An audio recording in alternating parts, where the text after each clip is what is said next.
Hello, it's Ekene here, and welcome to another episode of Iconic Womanhood TV. Today, I wanted to do something different. I wanted to respond to some questions that I got on Instagram. So I have my trusty phone here so that I can actually go through a couple of questions. I'm going to try and do like a handful and discuss them, and then maybe I'll have to do a part two. Okay, so let me hold on a second. When you are a femme du certain âge, a woman of a certain age, listen, have I told you guys that I'm relearning French? I grew up learning French. I learned French all through high school and elementary school, but I'm not fluent. And you know, if you don't use it, you lose it. So I've lost it and I'm relearning it. I'm just giving you all fair warning that once I become fluent in French again, fluent in French, period. I don't think I was ever fluent, right? Once I become fluent in French, I'm going to be unapologetically pretentious. I might rename myself Marie Claire, just so you know, fair warning. So, you know, when you are a femme du certain âge, which means a woman of a certain age, you need your glasses to be able to fully appreciate, because I can see, okay, but I may not be able to fully appreciate all the visual nuances without the right lenses. And isn't that like life? You need the right lenses to appreciate the nuances of life. So let me start with some questions here. Question number one that I'm going to answer is, how can I make the most of a solo vacation? I have mother guilt. I love this question. This is a real question. I think the mother guilt piece is one thing, and I think we're going to have a deeper conversation about that. I keep saying I'm going on Clubhouse. I am going to go on Clubhouse this week and open up a room. Yes. So I think we'll have a deeper conversation there, but I want to talk about this today because this was a great question. So, and it's a two-parter, right? It's basically, how can I deal with mom guilt and how can I make the most of a solo vacation? Yes? All right. So number one, let's talk about mom guilt for a minute. Like, I feel the question probably came from a woman who feels guilty about taking time for herself. And that can be a solo vacation. That can be going to the spa on a Saturday rather than hanging with your kids. That could be anything, kind of taking me time. There are some moms who feel so guilty that even taking time to go to the bathroom feels like a stressor. I remember when my daughter was very, very young, when she was a baby, I would drag, and new moms, and I was a brand new mom, tell me if you can relate. I would put her in the bassinet and drag the bassinet into the bathroom, right? Even if she was sleeping, to use the bathroom or have a shower, anything I needed to do. Like, I felt as if she wasn't right there, I was failing as a mom. Can you, like, just so much pressure. And so many of us from like age 0, from our children's ages 0 to like, I don't know, maybe 5, we virtually have no time. In the day or at night, we have no time.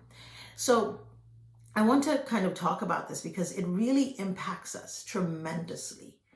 When my sister then, when she became a mother, I remember telling her, listen, I know it's going to feel difficult to do this, but my advice is get back to like you as quickly as you can. So do things that are for you, not just for your baby, but for you, because your baby needs you. Your baby needs you. Let me say that again. Your child, your baby, your children, they need you. Your family needs you. And in order for you to be you, you do need time. You need some solo time. So understanding that solo time isn't an indulgence, but it is a necessity so that you can be your best you in all of your roles. Your best you. Recently, I just took a vacation, and I realized I hadn't taken a real like vacation in over a year. You know, since the pandemic, certainly I hadn't like taken a real break, right? Excuse me. Breakfast of champions right here. I have a full day, and so I thought I would record this before my meetings and Here's my breakfast. Let me interrupt by sharing what my breakfast is. This is my green smoothie, Swiss chard, spinach, kale, acai, pineapples, aloe vera juice, and lemon. And it's good. It's good. It's not bad. It's not disgusting. It's actually good, despite the fact that it looks kind of muddy. It's actually good. It doesn't taste bad. It's not like, oh my God, I've got to have that again, but it's really good for me on the inside. So I'm investing in myself by having this morning. So let's get back to the story. This is one of the things, right? That you do things like this so that you can be your best you. And that solo vacation, I want you to file it under, this is necessary for me to be my best me. Because if I don't do this, then I might be at my worst. So let me give you a practical coaching step. I want you to think about times when you've shown up at your worst. Maybe you yelled, maybe you were short-tempered, you were impatient, you weren't present, they're trying to tell you something major about their lives and you're just not focused, right? Think about what that could look like, your worst. And then think about times when you were at your best. And think about this solo vacation or any other thing that you might want to do, this, whoever you are, right? So the person who asked the question asked specifically about a solo vacation, but for you watching, it might be anything. It might be, I've been wanting this money to go get a massage. I've been, it's like a massage for me, an additional extracurricular activity for my child. It's like, you're struggling, feeling like if I take care of me, it's an indulgence. So whatever it is that fits in that box, this solo vacation, massage, trainer, whatever. Put it down and say, this is necessary for me to be on this side of things. This is the best side. If I don't have this, I'm more likely to be on the worst side. And you can even look for data to support it. If you start to pay attention to when you show up at your worst versus when you show up at your best, you will see that when you are at your worst, you are often lacking certain things. You are lacking maybe rest, or, you will be able to see it. And when you're at your best, you just write it down. Pay attention to when you showed up at your best, when your kids were happiest, when they felt like, oh my God, Mom, you're so awesome. Pay attention to what was happening with you. Most of the time, it's that you had the physical energy, you had the emotional energy, you had the spiritual energy. And all of these things are part of creating this high energy, some people say high vibe, a great, magnetic, wonderful, fabulous, iconic life. Taking time for yourself is necessary. So shifting out of thinking about taking care of yourself as an indulgence to a necessity. When I first started doing this work 10 years ago, right? When I started my business called Refresh, my company is called Refresh with Ekene. Now the brand that we work under is Iconic Womanhood. But when I first started doing this, I was talking about radical self-care because I was that woman who had given up herself entirely. I had totally given up myself, and I did everything for everyone else. I would be totally a schlump. This is real talk, real on. I wish I could go back and find some of those photos. I burned most of them because this is the time before cell phones and digital. We weren't as digitized. But I remember looking at a photo from when my daughter was maybe a year plus, not even a year, maybe a little under a year. And I did not recognize that woman.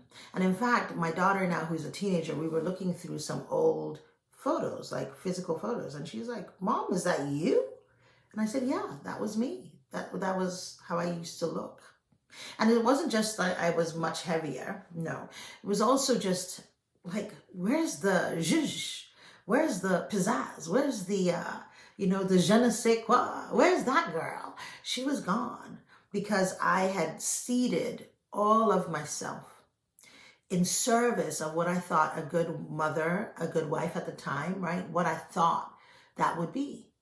And I gave up all of the things that I loved. Not all, but most of the things I loved. And in fact, let me tell you what also happens. Let me tell you what also happens.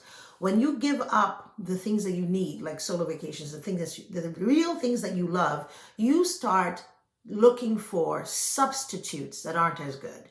So for example, there are many things that I love that I gave up, but I missed things. So if you miss sweetness in your life, you go find sweetness. This was me, like a giant cookie every day, like I was finding things to feed that part of me. I'm a very romantic person, and romance for me isn't just about being in a relationship. It isn't just about what the other person is giving me. I like a lot of romance in my own life, the way I like to put things up in my office, and this is really the core of who I am. But I had given up a lot of those things, right? Trying to fit into a life that wasn't really meant for me.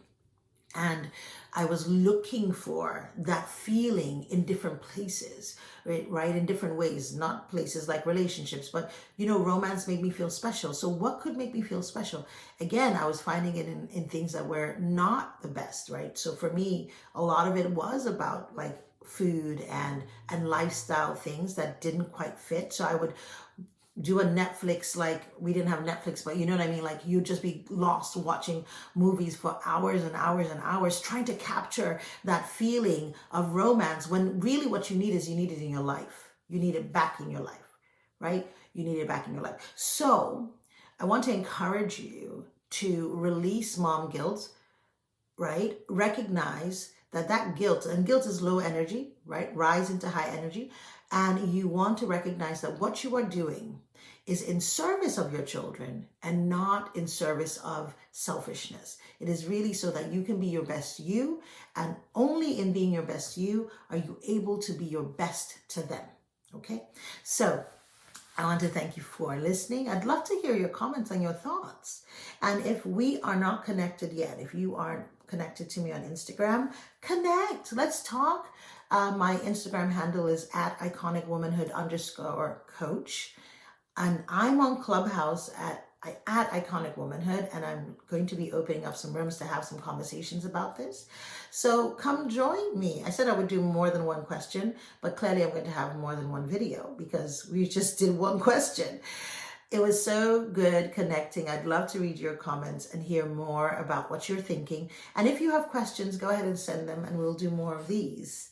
Talk to you soon. God bless. Be well.